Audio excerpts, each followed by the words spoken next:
Hello guys, good morning to all of you. This is Magiraj here and now we are going to get discuss about the young double slit experiment, fringe width and angular fringe. तो साथियों अब हम young द्विशिद्र रेखा प्रयोग के बारे में discuss कर रहे हैं, जहां पर हम फ्रिंज चौड़ाई और कोणी फ्रिंज चौड़ाई के लिए सूत्र का निगमन करेंगे। तो आइए देखते हैं कि यंग का द्विशिद्र रेखा प्रयोग क्या था। तो यंग के प्रयोग के अनुसार जब किसी प्रकाश स्रोत से तरंगें संचरित होती हैं और द्विशिद्र रेखा पर आपतित होती हैं,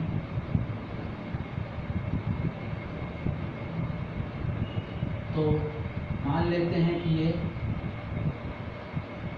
एक S1 छिद्र और एक S2 इन पर पड़ेंगी, तो ये एकांतर क्रम में श्रृंग और गर्त के रूप में संचरित होंगी। देखिएगा ये है। अब हमने क्या किया कि इस तरह की लाइन को हमने मान लिया है श्रृंग, टेस्ट बोलते हैं, और जहां कहीं हम डॉटेड लाइन का इस्तेमाल करेंगे उसको हम लिखेंगे गर्त ट्रफ। श्रृंग और गर्त के रूप में आगे बढ़ेंगे, तो पहला श्रृंग, अगला गर्त होगा, तो इसका भी गर्त होगा, फिर आगे वाला श्रृंग होगा, फिर इसके आगे गर्त होगा,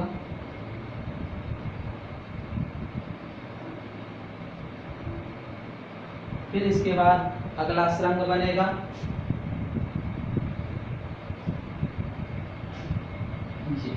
इस प्रकार से आगे फिर गर्त बनेगा और ऐसे ये बढ़ता चला जाएगा। तो ध्यान रखिएगा जहां पर पूरी लाइनें कट करती हैं वहां के लिए, जैसे CC या TT ये दोनों कट करती हैं, वहां पर दीप्त फ्रिंज बनेगी, दीप्त फ्रिंज।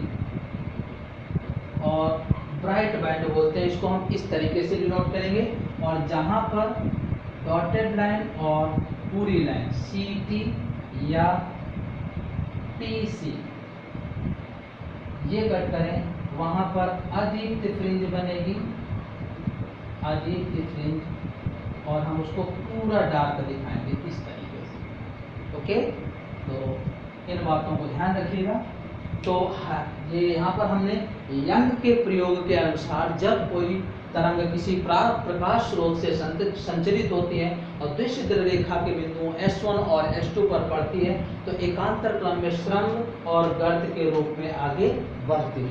जहाँ श्रृंग या गर्त काटेंगे वहाँ दीप्त फ्रिंज, जहाँ श्रृंग गर्त या गर्त श्रृंग काटेंगे वहाँ अदीप्त फ्रिंज। तो देखते हैं, ये दीप्त दीप्त दीप्त दीप्त, ये ब्राइट बैंड रहेगा, और ये पर्दा है, तो पर्दे पर केंद्रीय दीप्त फ्रिंज बनेगी।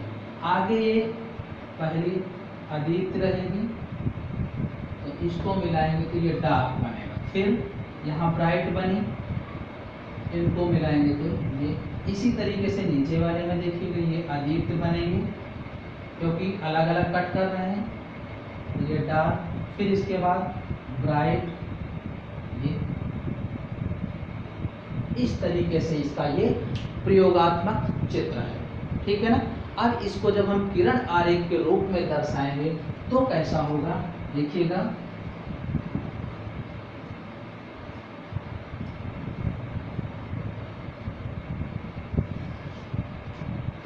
ये कोई प्रकाश स्रोत है, यहाँ से तरंगें इस द्विशिद्र रेखा पर आपतित हो रही हैं,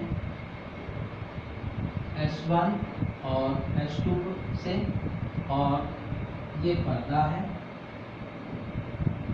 पर्दे पर दीप्त या अदीप्त फ्रिंज बनाएगी, तो यहाँ से भी संचरित हुई कोई तरंग और यहाँ से भी निकलने वाली कोई तरंग किसी बिंदु P पर मिलती है। ठीक है, ध्यान रखिएगा।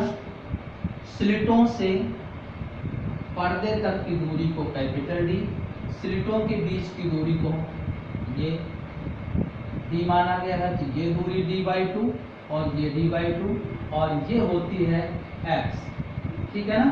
तो अब हम जब इसको यहाँ से इस तरीके से दर्शाएंगे तो ये दूरी हो जाएगी x minus D by to, ये मान लेते हैं p डैश, और यहाँ तक की अगर दूरी दर्शाएंगे तो ये हो जाएगी x plus D by to, ठीक है ना।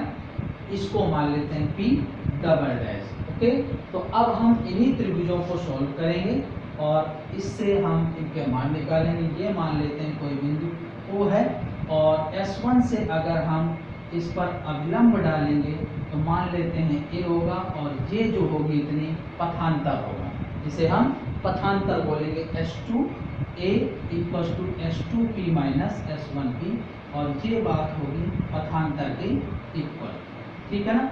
तो अब हम पहले इन त्रिभुजों को सॉल्व करते हैं। देखिएगा, एक त्रिभुज ये है, ये है P फर्स्ट, और S1 ये है D, और ये है x minus D by two. तो S1P का square equals to S1P dash square plus P dash square, तो ये आ जाएगा D square plus x minus D by two whole square, ठीक है ना। ये आ जाएगा S1P स्क्वायर, ये मान लेते हैं पहला समीकरण आ गया। और इसी तरीके से हम दूसरा समीकरण भी निकाल देंगे।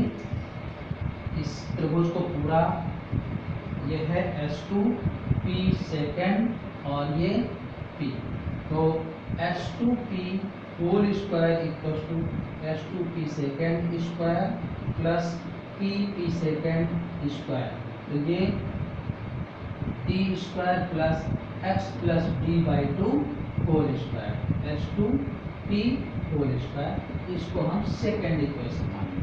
और दोनों का अंतर कर दीजिए, क्यों? जब अंतर करेंगे तभी पथांतर मिलेगा, ठीक है। तो समीकरण 2 में समीकरण 1 को घटा दीजिए, समीकरण 2 माइनस समीकरण 1, तो ये हो जाएगा S2P whole square S1P whole square, ये बनेगा D square plus x plus D by two whole square minus D square plus x minus D by two whole square. तो देखिएगा S2P माइनस S1P, और ये हो जाएगा S2P प्लस S1P, और ये आ जाएगा x plus D by two whole square minus x minus D by two whole square, इतना आ जाएगा। दोनों ही ये डी स्क्वायर कैंसिल हो जाएंगे जब माइनस का अंदर मल्टीप्लाई करेंगे। ये था पथांतर जिसको हमने S2A लिखा था, और ये वैल्यू 2D हो जाएगी, ध्यान रखिएगा। इसको भी हम लिखेंगे, ऐसा क्यों किया है, x plus D by two minus X plus D by two, और x plus D by two plus X minus D by two, A square minus B square, एक ब्रैकेट में माइनस और एक ब्रैकेट में प्लस, तो यहाँ से आ जाएगा 2D by two into 2x, तो ये आ जाएगा S2A इंटू 2D। तो देखिएगा 2 से 2 कैंसिल हो जाएगा, S2A आएगा XD अपॉन कैपिटल D। अब हम ये देख रहे हैं कि S2P और S1P इसको हमने 2D क्यों माना है। तो देखिएगा, ये हमने इसलिए ऐसा किया है कि जब हमने यहाँ पर पर्दे पर इन छिद्रों की वजह से S1 और S2 ये स्रोत था, और हमने यहाँ पर फ्रिंज देखी, तो केंद्रीय फ्रिंज कहाँ मिली थी, यहाँ पर पहली केंद्रीय फ्रिंज जो थी पर्दा पर ऐसे। तो यहाँ की ये दूरी या इधर से ये दूरी, दोनों जो विकर्ण होगा वो लगभग आधार के ही इक्वल होगा, अर्थात पहली स्थिति के लिए ये D के इक्वल तो हो ही सकते हैं। तो S1 और यहाँ से अगर ये S1 था यहाँ पर मिला और S2 था, तो वो दूरी जो विकर्ण की थी वो लगभग आधार के बराबर होगी, क्योंकि वो क्षैतिज के बहुत ही केंद्रवत बिंदु पर थी। तो इसलिए हमने इसको 2D माना है। ठीक, तो अब ये है पथांतर का मान आ गया S2A equal to XD upon capital. अब यहाँ से हम दीप्त और अदीप्त फ्रिंजों के अलग अलग मान के लिए फॉर्मूला हल करना स्टार्ट करेंगे। तो देखिएगा, दीप्त फ्रिंज क्या होती है, दीप्त फ्रिंज के लिए, जब दीप्त फ्रिंज के लिए निकालेंगे तो यहाँ पर देखिएगा क्या था, सी सी या टी टी कट कर रहे थे, तो इसका मतलब जब ये संचरित होती है इस तरीके से तो ये सी होता है, ये टी होता है, ये सी, तो सी से सी या टी से टी ये दूरी क्या होती है, लैम्डा। तो इनका पथांतर किस रूप में होगा, S2A जो था वो n लैम्डा के रूप में होगा और n की वैल्यू 1 2 3 इस तरीके से चलेगी। तो अब ये जो पथांतर था इसके इक्वल करेंगे। ध्यान रखिएगा हमने इसको ऐसा क्यों लिखा है, ये लैम्डा के गुणज में चलेगी, एक लैम्डा फिर ये आगे फिर एक लैम्डा, तो लैम्डा लैम्डा क्या हो गया 2 लैम्डा, क्योंकि ये सी सी बनेगा फिर सी सी बनेगा फिर सी सी, अगला फिर लैम्डा तो 3 लैम्डा हो जाएगा। तो 1 लैम्डा 2 लैम्डा 3 लैम्डा यानी n लैम्डा के रूप में लिख सकते हैं। तो ये हो जाएगा S2A equal to XD upon capital D equal to n lambda, ठीक है ना। या आप लिख सकते हैं m लैम्डा जो कुछ भी है तो इस तरीके से, तो ये x की वैल्यू जो आएगी d lambda n d lambda upon small d, या इसको हम लिख सकते हैं xn अर्थात nवीं फ्रिंज, nवीं फ्रिंज के लिए ये चौड़ाई, ठीक है ना। तो अब देखते हैं ये कैसे इसका किरण आरेख कैसे बनेगा। तो ये इस तरीके का होगा, ये S कोई प्रकाश स्रोत था, ये S1 था, ये S2 था और ये पर्दा है।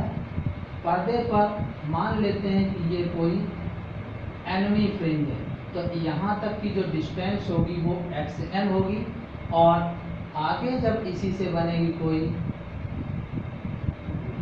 ये n+1वीं इसके जस्ट आगे वाली, तो ये हो जाएगी xn+1, ठीक है ना। ध्यान रखिएगा इस तरीके से, अब शायद आपको ज़्यादा बेहतर समझ में आ रहा होगा। तो ये हो जाएगी nवीं, अगर ये है तो n+1वीं क्या होगी, इसके लिए xn+1 हो जाएगा n+1 d lambda upon small, ये आ जाएंगे। तो फ्रिंज चौड़ाई क्या होती है, दो लगातार दीप्त फ्रिंजों के बीच की दूरी को फ्रिंज चौड़ाई बोलते हैं बीटा, ये है फ्रिंज चौड़ाई। ध्यान रखना nवीं और n+1वीं, यानी दो लगातार दीप्त फ्रिंज हों चाहे दो लगातार अदीप्त फ्रिंज हों, उनके बीच की जो दूरी होगी चौड़ाई होगी वही फ्रिंज चौड़ाई होगी। तो अभी हम दीप्त फ्रिंज के लिए कर रहे हैं, तो nवीं और n+1वीं दोनों फ्रिंजों के बीच की जो दूरी है उसका अंतर फ्रिंज चौड़ाई होगा। तो फ्रिंज चौड़ाई ये बीटा होगी और ये है xn+1 माइनस xn, तो beta equal to d lambda upon small d n+1 minus m, तो ये आ जाएगा beta equal to d lambda upon small d। तो ये आई फ्रिंज चौड़ाई। और कोणीय फ्रिंज चौड़ाई क्या होती है, दोनों फ्रिंजों के बीच जो कोण है, देखिएगा एक तो ये जा रही थी और दूसरी ये, इन दोनों के बीच का जो एंगल है वो क्या है, ये है, और हम मान लेते हैं थीटा है, तो theta equal to beta upon D ये बनेगा। यानी ये टैन थीटा क्या होता है, टैन थीटा होता है, लेकिन बहुत ही सूक्ष्म कोण है, छोटा सा कोण है, इसलिए इसको हमने इक्वल टू थीटा लिखा, लेकिन इसका मान वही टैन थीटा बराबर लंब बटे आधार से निकालेंगे। ये लंब है और ये दूरी इसकी आधार है जो क्षैतिजतया होगी, डायग्राम में केवल ऐसे दिख रही है। तो ये है d lambda upon small d upon capital D, तो theta equal to lambda upon d आ जाएगा। ओके, तो कह सकते हैं कि कोणीय फ्रिंज जो है लैम्डा के समानुपाती और जो स्लिटों के बीच की दूरी के व्युत्क्रमानुपाती होती है। तो ये आया सूत्र दीप्त फ्रिंज के लिए, और इसी प्रकार से अदीप्त फ्रिंज के लिए करेंगे। तो अदीप्त फ्रिंज के लिए देखिएगा, अदीप्त फ्रिंज में अब यहाँ पर CT या TC काटते थे, तो ये क्या होगा, देखिएगा जब ये तरंगें संचरित होती हैं तो ये C है, ये T है, ये C है, ये T है, और ये सी है इस तरीके से। तो जब सी टी काटेंगे तो लैम्डा बाई 2, फिर ये टी सी और फिर अगला सी टी तक के लिए एक लैम्डा का गैप हो जाएगा, यानी ये 3 लैम्डा बाई 2 आ जाएगा।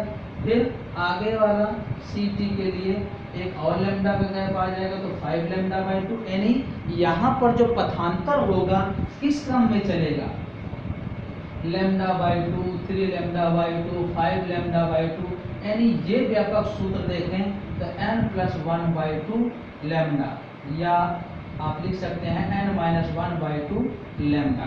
ठीक है, तो ये हो जाएगा पथांतर, और जिसको हमने H2A लिखा था।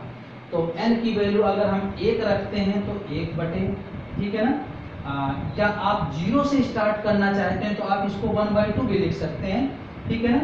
तो n की वैल्यू क्या हो जाएगी, 0, 1, 2, 3 ऐसे लिख दीजिए। तो 0 लिखेंगे तो लैम्डा बाई 2, 1 लिखेंगे तो 3 लैम्डा बाई 2, और 2 लिखेंगे तो 5 लैम्डा बाई 2, ऐसे इसके मान आते जाएंगे। तो देखते हैं इसके लिए, ये X D upon capital D equals to n+1/2 lambda. तो x की वैल्यू आ जाएगी n+1/2 D lambda upon small D. ये nवीं फ्रिंज है तो xn लिख देंगे। तो n+1वीं के लिए क्या होगा, xn+1 n+1 D lambda by small D, ठीक है ना, ये हो जाएगा। अब हम फिर फ्रिंज चौड़ाई वही होती है, beta equal to xn+1 minus xn। तो डी लैम्डा बाई डी दोनों में है, यहाँ n+3/2 है और यहाँ n और 1/2 है। तो ये आ जाएगा 3/2 माइनस 1/2 1 आएगा। तो D lambda upon small D, ये बीटा वही सूत्र आया जो पीछे आया था, और कोणीय फ्रिंज का मान भी यही हो जाएगा, बीटा अपॉन डी, या D lambda upon small D upon capital D. तो theta equal to lambda upon D, यानी सूत्र दोनों के समान ही आते हैं, चाहे वो दीप्त फ्रिंज हो चाहे अदीप्त फ्रिंज हो। तो दीप्त फ्रिंज के लिए फ्रिंज चौड़ाई capital D into lambda upon small D, और कोणीय फ्रिंज चौड़ाई लैम्डा अपॉन डी ही होती है। बस इनके मान जो होते हैं x के वो अलग अलग हो जाते हैं, और इनकी वजह से ये अलग अलग तरीके से सॉल्व होते हैं। ओके।